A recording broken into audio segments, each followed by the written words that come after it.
How are you? Good morning. How are you? Good morning. How are you? Good morning. Aaron, come on. Focus. You have an audience in front of you and they're waiting for you to start the episode. So now are you going to start or are you just going to fool around? Okay, fine. Sorry, brain. I just got a little too into the video. Do you mind? Hello, everyone. Welcome to episode 7 of Cooking with Chef Aaron. Today, we are going to be exploring the country of Guyana. Now, this country was kindly requested to me by Emily Crawford. Thank you very much for submitting your request. I'd like to give a big shout out to you, and I hope to receive other requests from other people sometime soon. Now, this country is going to be a little hard for me to critique, because honestly, my opinion on Guyana is kind of somewhere in the middle. It's not really positive or negative.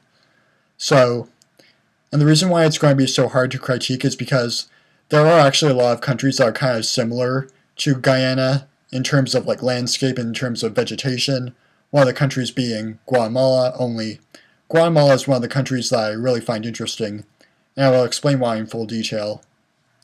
I have actually been to Guatemala once before in my life, and it was quite a long time ago. Well, not really a long time ago, but a few years back.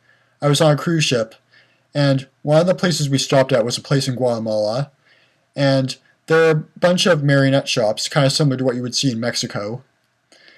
And the vegetation of Guatemala, it's very green and tropical, kind of similar to a rainforest.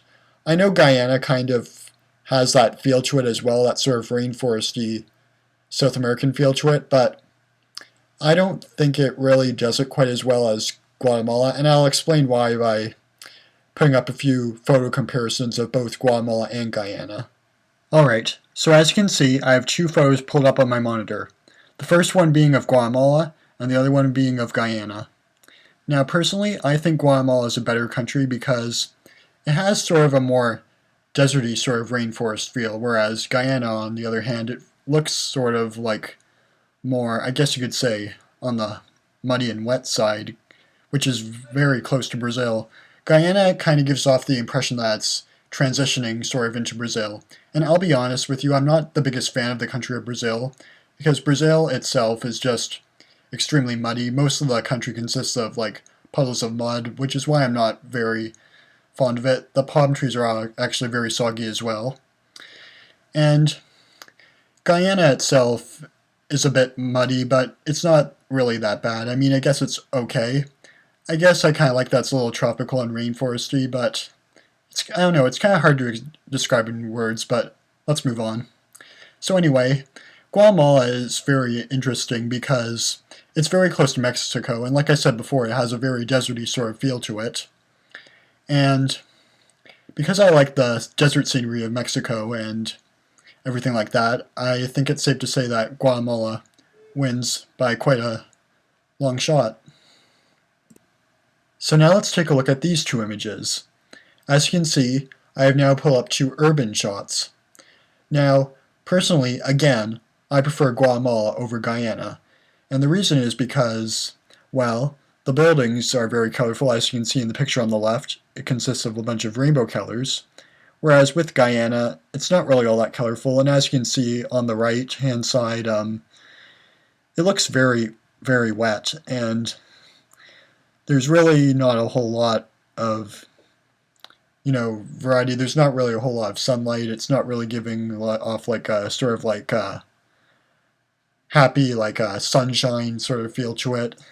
This is really hard to describe, I'm sorry. But, yeah. So, I figured while I'm still here, I thought I'd give a few fun facts about Guyana. Guyana is the only English-speaking country in South America. All the other countries in South America speak Spanish, the only exceptions being Brazil, which speaks Portuguese, and Guyana, which speaks English, which is what I just said, and Suriname, which speaks Dutch.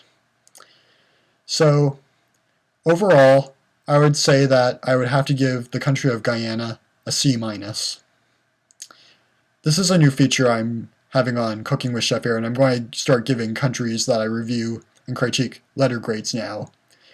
So, in order for the previous 6 episodes to fit the format of this episode, I thought I'd pull up a screenshot of my letter grades for those countries as well. And if you want to see my elaborations on why I give these countries their said letter grades, you can watch all my previous episodes. I'll have like a playlist on my YouTube channel. And speaking of letter grades, I never really elaborated on why I thought Iraq was a nice country in episode 2, so I thought I'd pull up a screenshot of that as well, along with my description of Mauritania. It's the same thing in episode 1. I never really explained my opinion on Mauritania, so I thought I'd include that in the screenshot as well. Take a look at this.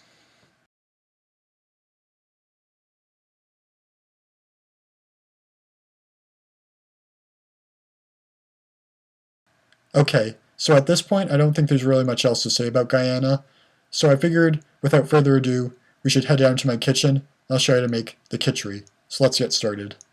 Okay, so in order to make the Guyanese Kitchri, the ingredients you will need will be some nice brown rice, we'll need some yellow split peas, 1 can of coconut milk, some green onions, some onion, some spinach, 2 cloves of garlic, and eventually we'll need 1 clove of garlic, which will be cooked separately. I'll explain that later. We have 1 Scotch bonnet that's finely chopped, and 1 teaspoon of salt. Okay, so as you can see, I have 4 cups of water boiling. So what I'm going to do first is I'm going to put in the yellow split peas like this. That's good. And that was about half a cup of yellow split peas. And now I just want to put in my teaspoon of salt, simply like this. And you just want to half boil this. You don't want this to fully boil, you want it to half boil, and then afterwards we will add the rice. I'm just going to mix around like this, and doesn't that look good? Okay, so after these are half boiled, what we want to do next is we want to add 1 cup of long grain brown rice.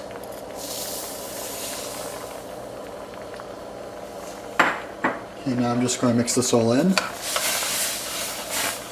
Doesn't that look good? And once you've added the rice, the next thing you want to do is you want to add your green onions. That's 3 green onions.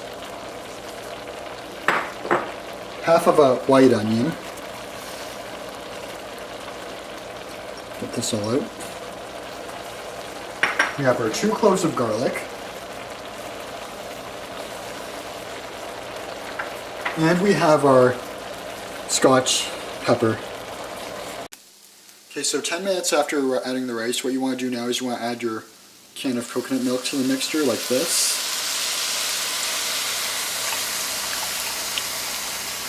Make sure it gets... I'm just going to stir this all around now.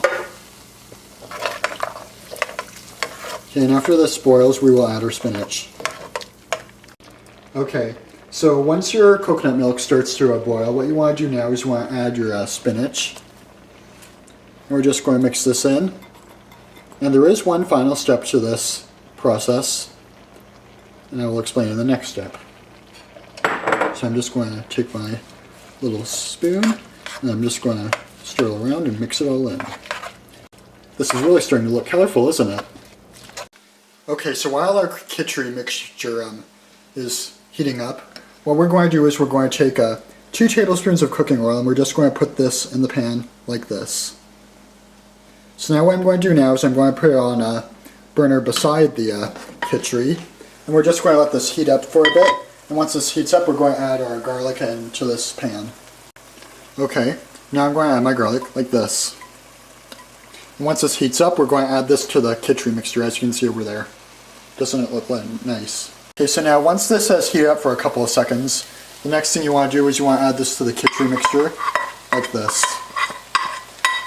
And once this mixture is all ready, I'm going to do a taste test and tell you what I think of it.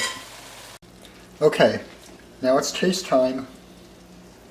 So, this is very colorful, right? Let's see what I think of this. This is really good. I really like this a lot.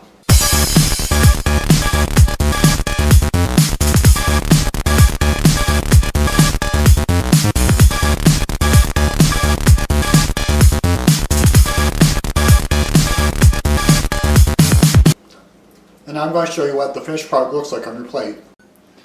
Oh man, is this dish spicy. So, this is what the finished product looks like on your plate. As you can see, we've served it with a nice Caesar salad, and we've served it with some pork chops. Thank you for watching.